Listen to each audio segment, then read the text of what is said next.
शिवलिंग पर बेलपत्र चढ़ाना, जल चढ़ाना, इसका भी एक नियम होता है।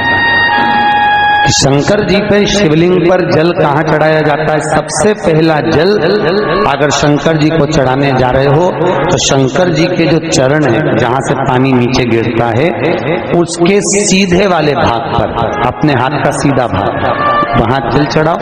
फिर जहां लेफ्ट भाग है वहां जल चढ़ाओ। जहां शंकर भगवान का शिवलिंग रखा हुआ है, तीसरे नंबर का जल वहां चढ़ाना चाहिए। चौथे नंबर का जल भगवान शंकर के शिवलिंग पर चढ़ाना चाहिए। पांचवें नंबर का जल ऊपर अगर जलाधारी लगी हो तो उसमें चढ़ाओ। नी हो जलाधारी तो भगवान शंकर का जहां नंदी बैठा है, नंदी का एक पांव ऊंचा रहता है, उस पांव के पास में जल चढ़ाना चाहिए। के पुत्र आसमंज, जिसके भाई 60,000 कपिल मुनि के श्राप के द्वारा जलकर भस्म हो गए। आसमंज पिता सगर के कहने से अपने भाइयों को ढूंढने के लिए जाते हैं, पर राख के ढेर क्या मालूम पड़ेंगे कि बोलेंगे मुख से कि हम यहां पड़े हुए हैं। किसको मालूम कि 60,000 राख के ढेर बन गए मेरे भाई और वो मिल नहीं रहे, वो प्राप्त नहीं हो रहा। आसमंज की बुद्धि में, विवेक में आ नहीं पाया कि मैं करूं तो करूं क्या, भाइयों को ढूंढ ढूंढ के थक गया, अब मिलेंगे कैसे। मेरे भाइयों को मैंने ढूंढा पर मेरे भाई मिलते नहीं है, कहां जाऊं मैं, क्या करूं मैं। तब रथ हाँकने वाले सारथी ने कहा कि तुम अपने गुरु बाबा के पास में जाओ। गुरु बाबा के पास पहुंचे।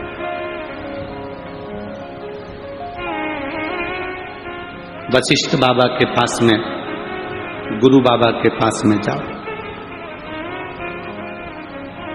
कोई मार्ग बताने वाला आपको मार्ग बता दे। जब तकलीफ की घड़ी हो, जैसे उसमें पत्र में लिखा था कि मेरी पड़ोस में एक आंटी रहती है, उन आंटी ने कहा कि तू शिव के मंदिर जा। कोई आ जाता है जीवन में जो मार्ग को प्रशस्त कर देता है। आपकी दुख की घड़ी में, तकलीफ की घड़ी में कोई आ जाए और मार्ग प्रशस्त कर दे।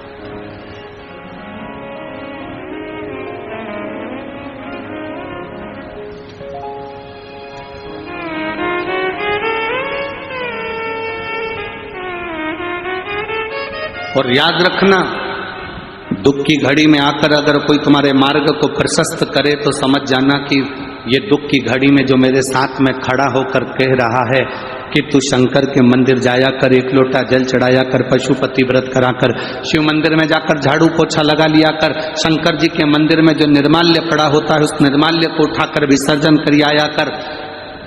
अगर कोई समझा रहा है तो ये समझे कि वो साधारण नहीं है, तुम्हारी पड़ोसन नहीं है, वो स्वयं शंकर भगवान आकर तुम्हें मार्ग बताकर जा रहे हैं कि तेरी समस्या का हल हो सकता है, तेरे दुख का हल हो सकता है।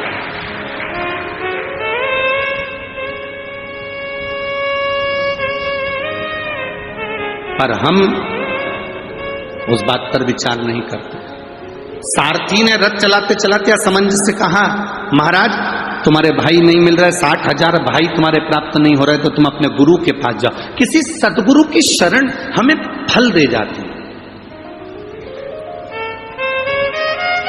गुरु मिले ना मिले, गुरु दिखे ना दिखे, गुरु की दृष्टि पड़े ना पड़े, पर जहां गुरु है उस भूमि पर भी अगर आप पहुंच गए, जिस जगह पर गुरु बैठा है उस धरा पर भी आप पहुंच गए, तो गुरु की कृपा, गुरु के चरण की रज तुम्हारे भाग्य की रेखा को बदल सकती है। अगर सच्चा गुरु है तो, सच्चा गुरु है तो बदलेगी। और मालूम पड़े कहीं का गड़बड़ गुरु है तो हो गया कल्याण तुम्हारा।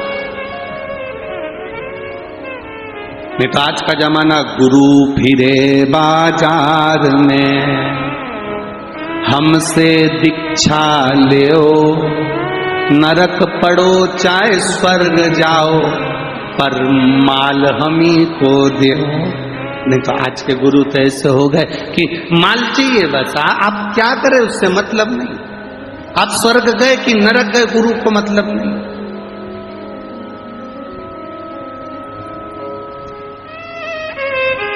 हमारे पास आना, हम आपसे ये वाली पूजन कराएंगे। हमारे पास आना, 500 रुपए की ये वाली पूजन होगी। हमारे पास आना, 1000 रुपए की ये वाली पूजन होगी। हमारे पास आना, तुम्हारे घर में बंधन किसी ने कर दिया, हम ऐसा कर देंगे कि तुम्हारा बंधन कट जाएगा। तुम्हारे ऊपर किसी ने भूत की छाया कर दी, इसलिए तुम्हें तकलीफ आ रही है। तुम्हारे घर को किसी ने बांध दिया, इसलिए तकलीफ आ रही है। कहीं किसी ने भूत छोड़ दिया तो तकलीफ आ रही है। शिव महापुराण की कथा कहती है, शंकर भगवान शमशान में रहते हैं, क्योंकि उनके ससुर ने उनको श्राप दिया था कि शिव तू शमशान में रहेगा। शमशान में रहने वाले शंकर भगवान को अड़भंगा घोरी कहते हैं। आप शंकर भगवान को 1 लोटा जल चढ़ाते हो तो दुनिया में किसी की सामर्थ्यता नहीं कि कोई तुम्हारे ऊपर विद्या कर दे या तुम्हारी दुकान बंद दे या घर बांध दे।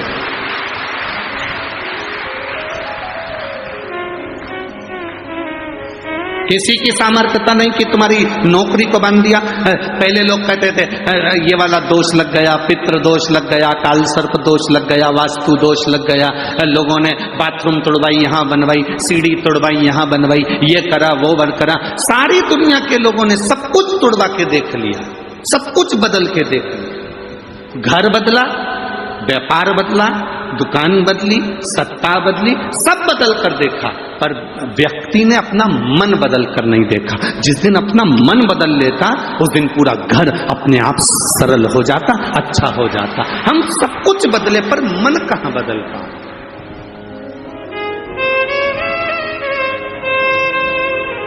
आज के व्यक्ति ऐसे हो गए कि कहीं का ऐसा महाराज मिल जाए जो ऐसी भभूति उठा के फेंक दे और नीचे से सोने के घड़े निकल जाए।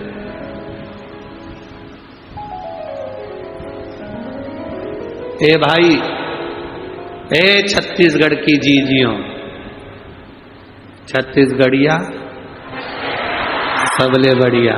तो मेरी छत्तीसगढ़ की जीजियों और मेरे छत्तीसगढ़िया जीजाओं, एक बात याद रखना, गड़ा हुआ धन अपने आप नहीं मिलेगा, थोड़ी मेहनत करना पड़ेगी, संघर्ष करना पड़ेगा और दुख की घड़ी में भी मुस्कुराकर आगे बढ़ना पड़ेगा। अपनी मेहनत का धन चाहिए।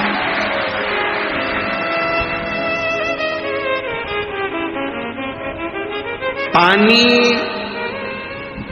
गिरने से पहले किसान जमीन तैयार कर लेता है। बोलो रे भाई, सही है कि गलत? पानी गिरने पर किसान उसमें बीज बो देता है। बोलो सही है? अरे बोलो तो, बीज बो देता है। अगर मान लो किसान जमीन में बीज नहीं बोए, पानी गिरा, बीज नहीं बोया, तो जमीन में कुछ लगेगा कि नहीं लगेगा? अरे बोलो तो जम के, नहीं लगेगा? लगेगा। घास, कचरा, खरपतवार। बोलो सही है कि गलत है? जमीन खाली पड़ी है, उसमें पानी गिरेगा तो घास फूस नहीं लगेगा, खरपतवार नहीं लगेगा, आड़ा टेढ़ा पौधा नहीं उगेगा, जो किसी काम का नहीं, गाजर घास खरपतवार ये सब उगेगा कि नहीं उगेगा? बोलो बोलो जम के, उगेगा ना। जमीन खाली पड़ी है, पानी गिरा तो उसमें खरपतवार उगा, उसमें घास फूस उगा, उसमें बेकार चीजें होगी। तो किसान अगर बीज बो देता तो ये खरपतवार, ये घास, ये फूस, ये गाजर घास उगती नहीं। उसमें बीज बो देता तो ये नहीं उगेगा, और अगर नहीं बोएगा तो ये सब फालतू की चीजें उगेगी। उसी तरह अपनी बुद्धि में शिव महापुराण का, शंकर जी की कथा का अगर बीज बो दिया है तो ये पक्का है कि उसमें फसल उगेगी, ये निश्चित है। मेहनत का फल मिलेगा, ये निश्चित है। और अगर इस बुद्धि में तुमने सत्संग का बीज या शिव पुराण का बीज या भगवान की भक्ति का बीज नहीं बोया तो इसमें खरपतवार उत्पन्न होगी। दिन भर फालतू के विचार आएंगे, फालतू का टेंशन, फालतू की बातें तुम्हारे मन में, तुम्हारी बुद्धि में समाती जाएगी। समझ लेना यह फालतू घास फूस उग रहा है। जब से शिव महापुराण की कथा लोगों ने सुनना चालू करी, लोगों के घर में लड़ाई झगड़े थोड़े कम हो गए। बोलो सही है कि गलत है?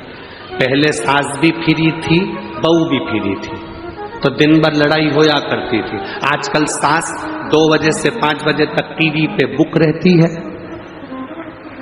बहू अपने कमरे में आराम से सोती रहती है। शाम होती है, 5 बजती है, बहू सास की चाय बनती है, दोनों पीती हैं। शाम को पति आते हैं, रोटी बनती है, खाते हैं, सो जाते हैं। लड़ाई की फुर्सत ही नहीं। लड़े कब? लड़ाई में कहां पे सुख का अनुभव हुआ? 3 माताएं बात कर रही थी आपस में। एक बोली मेरा पति बड़ा भुलक्कड़ हो गया री।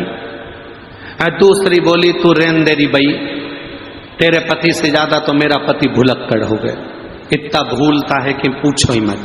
तीसरी बोली तुम दोनों तो जाने दो चूल्हा में, मेरा पति तो ऐसा गजब का हुआ उसको तो कुछ याद ही नहीं रहता। तो इतने में तीनों ने बात करी कि तेरे पति को क्या हो गया, ऐसा क्या भूल जाता है? पहली बोली मेरा पति मंदिर जाता है पानी चढ़ाने के लिए, जल चढ़ाने के लिए, तो लोटा भूल आता है। दूसरी बोली हौरी भाई ये कोई भूलना हुआ, मेरा पति तो इतना बड़ा भुलक्कड़, सब्जी खरीदने जाता है तो ठेले पर ही उसका बैग सब्जी का थैला भूल आता है, सब्जी की पन्नी भूल आता है। तीसरी बोली हौरी भाई तुम दोनों का तो पति फिर भी ठीक है, कल मैं कथा में गई थी कोडिया, एक जगह पर पानी के पाउच मिल रहे थे, मैं इधर से ले रही थी, मेरा पति मेरे बाजू में खड़ा होकर उधर से ले रहा था।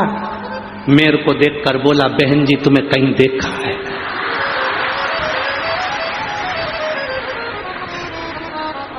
अब बताओ इन तीनों में सबसे ज्यादा भुलक्कड़ किसका पति है? बस हम भी ऐसे ही हैं। आए थे शिव महापुराण की कथा सुनने के लिए, आए थे शंकर भगवान की कथा सुनने के लिए, जगह नहीं मिली तो पेड़ के नीचे बैठ गए, आनंद में बैठ गए, कहीं आवाज आ रही थी वहां बैठकर हमने कथा का रसतत्व ग्रहण कर लिया। चिंता मत करना, इतने भुलक्कड़ मत होना, मेरे बाबा की कथा में कहीं पर भी बैठकर सुन लो, मेरा शंकर भगवान तुम्हें भूलता नहीं है, झोली भर कर देता है, वो झोली भरकर प्रदान करता है, भूलता नहीं।